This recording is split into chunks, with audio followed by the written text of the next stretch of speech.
मेरा नाम दीपक है। मैं उत्तर भारत के एक छोटे से कस्बे गोंडा से हूँ। ये कहानी उस वक्त की है जब मेरी उम्र 25 साल थी और मैं नौकरी की तलाश में इधर उधर भटक रहा था। मेरे पिता 10 साल पहले दुनिया छोड़ चुके थे और माँ ने एक छोटे से दरी चटाई के कारखाने में काम करके जैसे तैसे मेरा पालन पोषण किया था। मैं बहुत शर्मिंदा रहता था कि आज भी माँ काम करके हमारा गुजारा कर रही थी और मैं एक पढ़ा लिखा नौजवान घर पर खाली बैठा था। मैं बेरोजगार नहीं बैठना चाहता था।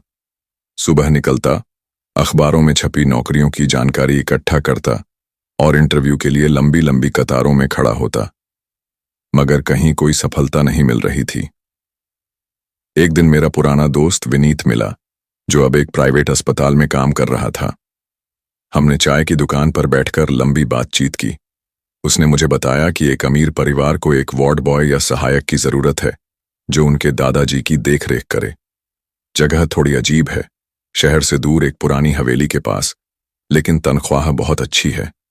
मेरी आंखों में उम्मीद की चमक आ गई। मैंने झट से कहा, भले ही वो जगह जंगल में क्यों ना हो, मैं तैयार हूं। विनीत ने मुझे संकोच से देखा और कहा, दीपक, वो जगह थोड़ी अलग है। सुना है वहां कुछ हुआ था सालों पहले। कुछ लोग कहते हैं कि वहां आत्माएं भटकती हैं। मैं नहीं मानता, पर तुम्हें बता देना जरूरी है। मैंने उसकी बात को हंसी में उड़ा दिया। अगले ही दिन मैंने मां से विदा ली, लेकिन असली बात नहीं बताई। कहा कि शहर में मेडिकल स्टाफ की नौकरी मिल गई है। मां ने मुझसे कहा, बेटा, आज अमावस्या की रात है, आज मत जा, कल सुबह निकल जाना। लेकिन मैंने झूठ बोला। मां, मुझे आज ही जाना होगा, सुबह तक पहुंचना जरूरी है। मां ने आंखों में चिंता ली मुझे भगवान का नाम लेकर विदा किया। मैं बस से एक सुनसान इलाके तक पहुंचा, जहां सड़क खत्म होती थी। उसके बाद का रास्ता पैदल तय करना था। अंधेरा फैल रहा था और रास्ता जंगल के बीच से होकर जाता था। मैं डर को किनारे रखकर चलने लगा। मोबाइल में सिग्नल नहीं था और ठंडी हवा में पेड़ सरसराते हुए जैसे कुछ कह रहे थे। हर कुछ दूरी पर ऐसा लगता कि कोई पीछे है। कुछ आवाजें, फुसफुसाहटें और साएं। मैंने खुद को समझाया कि यह सब मेरा वहम है। करीब 1 घंटे चलने के बाद मुझे एक लंबा गेट दिखा, लोहे का बना, जंग लगा हुआ। उस पर ताला नहीं था, सिर्फ एक सांकल लटक रही थी। गेट पार करके मैं एक विशाल हवेली के सामने खड़ा था। वो हवेली टूटी फूटी तो नहीं थी, लेकिन उसमें एक रहस्यमयी सन्नाटा था। दरवाजा लकड़ी का था, ऊपर लाल टाइलों की छत। मैंने घंटी बजाई। कुछ देर बाद एक आदमी ने दरवाजा खोला। उम्र करीब 50 साल, आंखें धंसी हुई और गाल छपट्टे। उसने बिना बोले मुझे अंदर आने का इशारा किया। हवेली के अंदर घुसते ही एक अजीब सी ठंडक महसूस हुई। दीवारों पर पुराने चित्र लगे थे। कुछ तस्वीरों में लोग अजीब मुद्रा में खड़े थे, जैसे डर में जम गए हों। आदमी मुझे ड्राइंग रूम में ले गया। वहां एक युवती बैठी थी, सफेद साड़ी में, बहुत खूबसूरत, लेकिन चेहरे पर भावशून्यता। मैं कविता हूं, इस हवेली की देखभाल करती हूं, उसने कहा। फिर मुझे बताया गया कि बाबा जी ऊपर वाले कमरे में रहते हैं। चल नहीं सकते, बोलते कम हैं, लेकिन होश में हैं। मुझे बस उनकी देखभाल करनी है, दवा देना, खाना देना, उनके पास रहना। तनख्वाह मेरी उम्मीद से 2 गुनी थी। मैंने सहर्ष हां कर दी। मुझे एक कमरा दिया गया जो बाबा जी के कमरे के बगल में था। सब कुछ सामान्य लग रहा था, लेकिन जैसे जैसे रात गहराई, हवेली की दीवारें बोलने लगीं। खिड़कियों से आती हवा के साथ कराहने की आवाजें, पुराने लकड़ी के फर्श की चरमराहट, और सबसे डरावनी बात, बाबा जी का कमरा पूरी रात बंद रहता था और उसमें से कोई हल्की सी गूंज आती रहती थी, जैसे कोई मंत्र। रात के 2 बजे मेरी नींद टूटी। किसी ने मेरे दरवाजे पर 3 बार दस्तक दी। दीपक, किसी ने धीमे से पुकारा। मैं घबरा गया।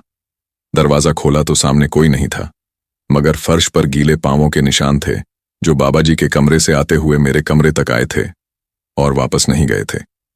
अगले दिन मैंने कविता से पूछा, रात में कोई आया था? उसने बिना पलक झपकाए कहा, नहीं, यहां रात में कोई नहीं आता। आप सपने देख रहे होंगे। लेकिन उस दिन के बाद से सब कुछ बदल गया। मैं दिन में तो बाबा जी के पास जाता, लेकिन रात को दरवाजा बंद करके अंदर ही रहता। हर रात वही दस्तकें, वही गूंजती हुई आवाजें, और अब तो दरवाजे पर किसी के नाखूनों की खरोंचें भी दिखतीं। बाबा जी की आंखें हर रोज बदल रही थीं, कभी बिल्कुल सफेद, कभी चमकदार लाल। कभी उनकी आवाज गूंजती, मत जाना दीपक, बाहर मत जाना। एक रात मुझे कविता ने बुलाया, बोली, आज रात तुम्हें बाबा जी के कमरे में ही रहना होगा, उनकी तबीयत बिगड़ रही है। मैं मना करना चाहता था, लेकिन तनख्वाह और डर के बीच में हार गया। रात को बाबा जी के पास जाकर बैठ गया।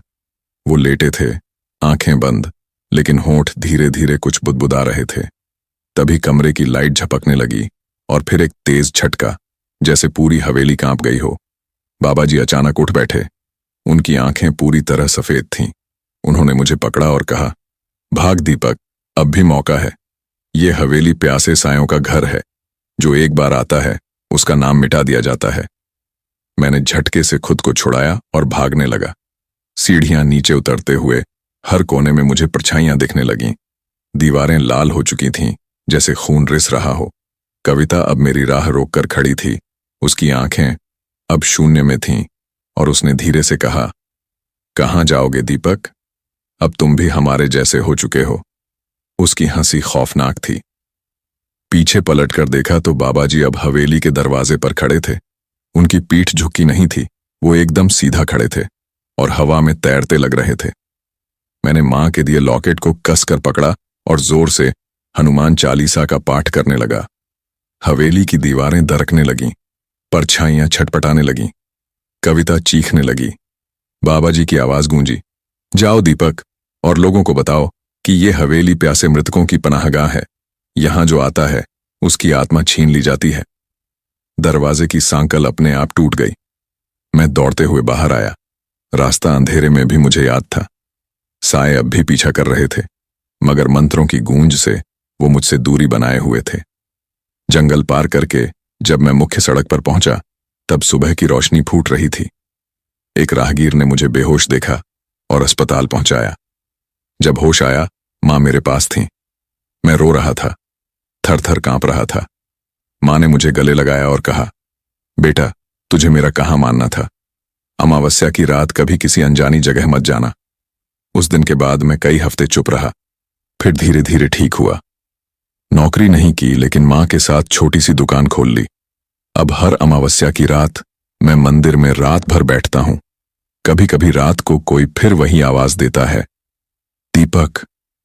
लेकिन मैं अब जवाब नहीं देता, क्योंकि मैं जानता हूं जवाब देने का मतलब